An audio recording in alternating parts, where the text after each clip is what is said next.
It seems Logan Paul got bored without controversy and decided to lay into all religions, mate, that go against premarital sex and homosexuality. I don't think that we have to condemn homosexuality.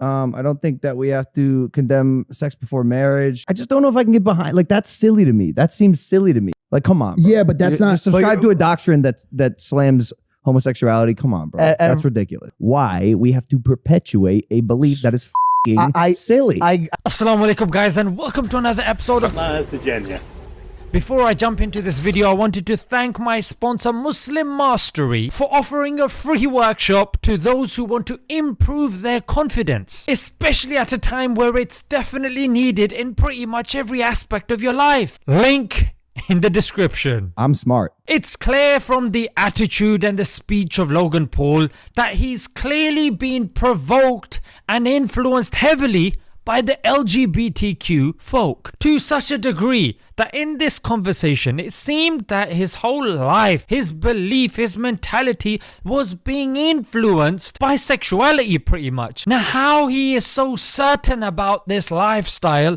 that he is willing to critique entire world religions that have been around for millennia is rather odd, mate. To such a degree that even one of his best friends, a Christian, George Janko, throughout the whole segment of this podcast was totally on the back foot, mate, and it forced him to say, I know people that hate me, that treat me better about my faith than you, and you're my best friend. Now, seeing as you are somebody that believes in facts, whilst people of religion just believe in myths and fairy tales. Logan only looks at things that are backed in fact and science. George looks at things that are backed or believes in things that are backed simply by faith and you know, age-old storytelling. And you clearly are more intelligent than all of us, mate. Yeah, you're the intelligent one. I'm objectively smart. Well, let me give you some intelligence then, oh intelligent one. Because if you are true to your statement of following fact, then surely when facts are presented to you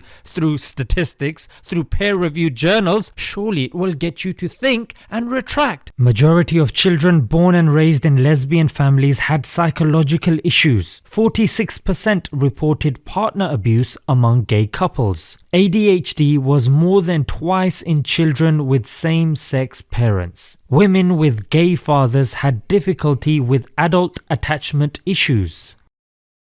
Homosexual acts resulted in 83% of syphilis cases in the United States.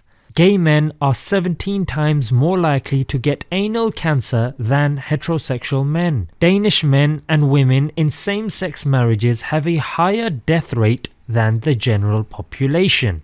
I'm waiting for you to come out and take away your unequivocal support for homosexuality. And some people, I saw the responses, they were like, what on earth is he doing? Where is this coming from? But I'm not too surprised because this is something that's being pushed by the left-wing American media. I mean, if you look at even the way Christians are represented, these zealots that are always out picketing and saying these evil statements, and then when you've got a country like Qatar hosting the World Cup, being on the side that says, no, boycott them because of the LGBTQ beliefs, mate. My question to you is, what are you defending, yeah? Are you defending a male teacher who claims to be a woman wearing prosthetic giant breasts with protruding nipples in a school which, let's face it, he's just fulfilling his sick fantasy in the presence of students, and the school and the government can't do jack all about it? Are you defending 3 fathers who have taken the matter to court and they want to raise a baby together? Do these not deserve satire? So I think it's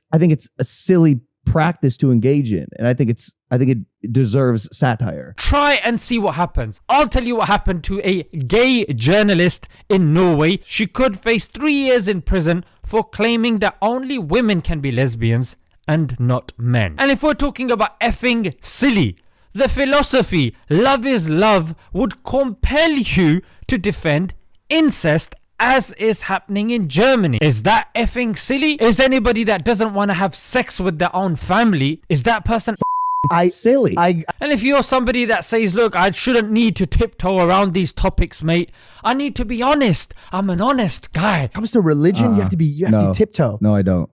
No, I don't. Then are you going to be honest about the story of a 52-year-old man who left his wife and children so he could live as a 6-year-old girl? Yes, you heard me. Don't you dare sit there and point your fingers at us when the very individuals that you're defending have turned this planet into some sort of circus. Have I ever shown any hatred ever? No, but you're in the same boat with a large group of people that do. Not everyone in your religion is. Yeah, but That's but fine. singling It's out. not fine. Hold on, You're sitting in the same boat with some really hateful people. Let me help. And I'm glad that the Christians are speaking out, for God's sake. At the end of the day, bro, I can never prove to you that Jesus Christ exists. As a Muslim, I can prove that the Prophet Muhammad, peace be upon him, existed using non-Muslim primary sources. I can also in turn prove that Prophet Jesus, peace be upon him, also existed. But the atheists aren't guided by anything other than their own personal beliefs, which, by the way, could be right or could be wrong. Okay. But Firstly, how can the people that you're defending claim to be atheists? How can you be certain that there's no God? And secondly, violence? What about French Revolution? What about communism? What about the eugenics programs of the Darwinists? They were all atheists. And not to mention, atheists cannot prove that something is good or bad objectively. To an atheist, somebody that is doing brain surgery, somebody that's risking their life to help poor people, is the same as somebody that's sitting at home scratching their backside with a blunt pencil the whole day, mate. Logan, as George just mentioned, only looks at things that are backed in fact and science. And I understand that. George looks at things that are backed or believes in things that are backed simply by faith and age-old storytelling. These people are using arguments that are so 10 years ago. It's clear that majority of science relies on testimony, which is just glorified hearsay, and induction, which is pretty much just assuming. In fact, if you look at Islamic testimony, it's much more rigorous and has much more stringent criteria than the testimony used even in peer-reviewed process as well. And our evidence of God doesn't just rely on the 5 senses. We also rely on rationality, philosophy, ontology, and the likes. That's why I would say evidence of God is much more stringent than mere science, which falls prey to induction and testimony and even the ruddy peer-reviewed process as well. is it arrogant to assume that God gives a about me or you? No, but it's contradictory because you're presupposing that there is a God, but then again, you said... I think I would be agnostic. Like I do identify with a higher being, a spiritual power, what you would call God. And if I was to play your silly little game, is it egotistical to be scared of a little red button in the White House with the word nuke on it? Is it egotistical to assume that a microscopic virus would inflict a universal curfew? Logan's been a walking contradiction. On the one hand, he says... So at the end of the day, I don't know shit. Okay. And on the other hand, he goes... I'm smart. You're I'm a genius. objectively smart. Mate, if you haven't even sat down to figure out what your purpose of life is, what direction you're going, I'm sorry, you're not very intelligent. And with the statements that you're making, and the fact that you, after the episode, thought, yeah, this is good for me to put out. I'm gonna put this video out, mate. I don't think you're very smart at all. You all think you're right. And you think that the Muslims are going to hell. And they think that you're going to hell. How do you know which eggs, which bread, and even which shampoo to buy? You read the label. You may do research of some of the ingredients used, and or you may try them. Then why is it that when it comes to religion, we get hella lazy? We don't give up on Netflix just because there's thousands of episodes on there. We take our time, watch trailers, look at the blurbs, and we pick one and we watch it. We don't sit there paralyzed with choice going, oh, there's so many. You know what? I'm not going to watch anything at all, mate. I'm just going to sit down and wait for death. I'm telling you that religions don't outnumber the amount of episodes and series and movies you got on Netflix. There's like 5 religions. Oh my god, there's so much. You know what? I'm just gonna stick with homosexuality, even though it's not even a religion. I mean, what can be said, guys? Apparently this is one of the biggest YouTubers. God save us all, mate. Let's leave it there. Until next time. Assalamu alaikum.